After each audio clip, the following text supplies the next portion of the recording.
लखीमपुर में बुधवार शाम करीब 6 बजे 2 नाबालिग लड़कियों के शव पेड़ से लटके मिले। एक 7वीं और दूसरी 10वीं की छात्रा थी। मां ने आरोप लगाया कि कुछ लड़के बाइक से बेटियों को अगवा कर ले गए, फिर रेप के बाद मर्डर कर दिया। नमस्कार, मेरा नाम है शिवम कुशवाहा और आप देख रहे हैं द खबरदार न्यूज। पुलिस जांच के लिए पहुंची तो उसे लोगों के गुस्से का सामना करना पड़ा। इस पर जब एसपी संजीव सुमन वहां पहुंचे तो ग्रामीण उनसे भी भिड़ गए।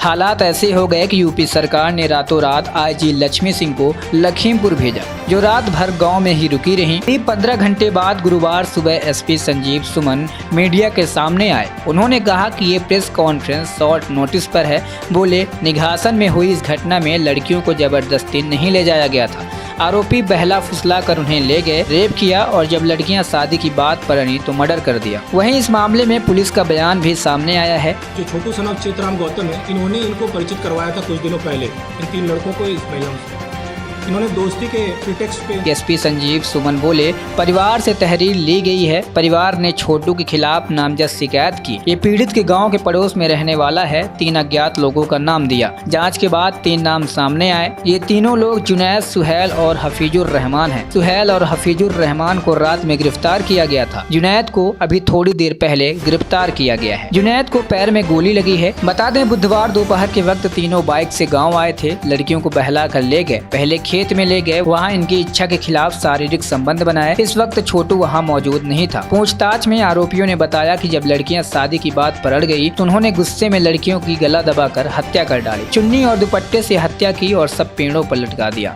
इन लोगों ने 2 और लड़कों को फोन करके बुलाया। इनके नाम है करीमुद्दीन उर्फ डीडी और आरिफ। ये सभी लड़के लालपुर के रहने वाले हैं। मां ने बताया था, बुधवार की शाम 4 बजे का वक्त था। मेरी दोनों बेटियां घर के बाहर बैठी थी। मैं भी बाहर ही नल पर बर्तन धो रही थी। अचानक बाइक पर 2 युवक आए और मेरी दोनों बेटियों को बाइक पर जबरन बैठा लिया। मैंने उन्हें रोकने की कोशिश की, तभी बाइक सवार युवक ने मेरे पेट पर लात मार दी। वह एक ही बाइक पर बेटियों को लेकर फरार हो गए। मैं चिल्लाई तो गांव के कई लोगों ने बाइक सवारों का पीछा किया, मगर वे पकड़ में नहीं आए। काफी देर तक तलाश की। बाद में दोनों बेटियों के शव गांव से करीब 1.5 किलोमीटर दूर एक गन्ने के खेत में पेड़ से लटके मिले। रेप करने के बाद मेरी बेटियों की हत्या करके सबको फंदे पर लटका दिया गया। बता दें, पिता ने बुधवार को कहा था। मैं जब घर पहुंचा तो वहां कोई नहीं मिला। मैंने आसपास के लोगों से पूछा तो मुझे घटना के बारे में पता चला। मैं भी उधर की तरफ भागा जिधर सब गए थे। वहां मेरी बेटी के सब पेड़ पर लटके हुए थे। गांव के ही एक लड़के ने अपहरण करके मेरी बेटियों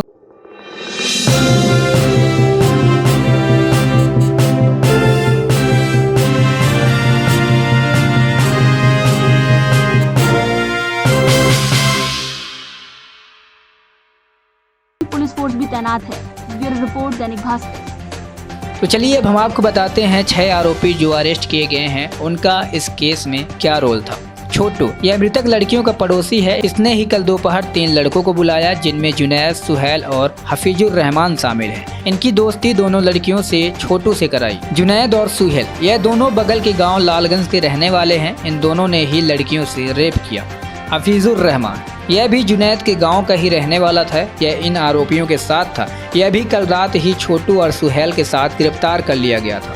करीमुद्दीन उर्फ डीडी और आरिफ, यह दोनों सुहेल और जुनैद के साथी हैं। रेप के बाद इन दोनों ने हफीजुर रहमान के साथ मिलकर गला दबाकर मार दिया था। सबने मिलकर लड़कियों के दुपट्टे के सहारे पेड़ पर टांग दिया। वहीं इस मामले में सियासत भी तेज हो गई है। वहीं सपा, बसपा और कांग्रेस ने अपने अपने तंज कसे हैं। अखिलेश बोले, पुलिस पर पिता का आरोप बेहद गंभीर है।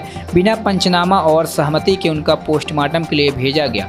लखीमपुर में किसानों के बाद अब दलितों की हत्या, हाथरस की बेटी हत्याकांड की जघन्य पुनरावृत्ति है। वहीं राहुल गांधी ने कहा, बेहद विचलित करने वाली घटना है। बलात्कारियों को रिहा करवाने और उनका सम्मान करने वालों से महिला सुरक्षा की उम्मीद भी नहीं की जा सकती। हमें अपनी बहन बच्चियों के लिए देश में एक सुरक्षित माहौल बनाना ही होगा। प्रियंका गांधी बोली, आखिर यूपी में महिलाओं के खिलाफ जघन्य अपराध क्यों बढ़ते जा रहे हैं। वहीं बहुजन समाज पार्टी की मायावती ने कहा, ऐसे दुखद व शर्मनाक घटनाओं की जितनी भी निंदा की जाए वह कम है। यूपी में अपराध बेखौफ है क्योंकि सरकार की प्राथमिकताएं गलत हैं। ब्यूरो रिपोर्ट, द खबरदार न्यूज।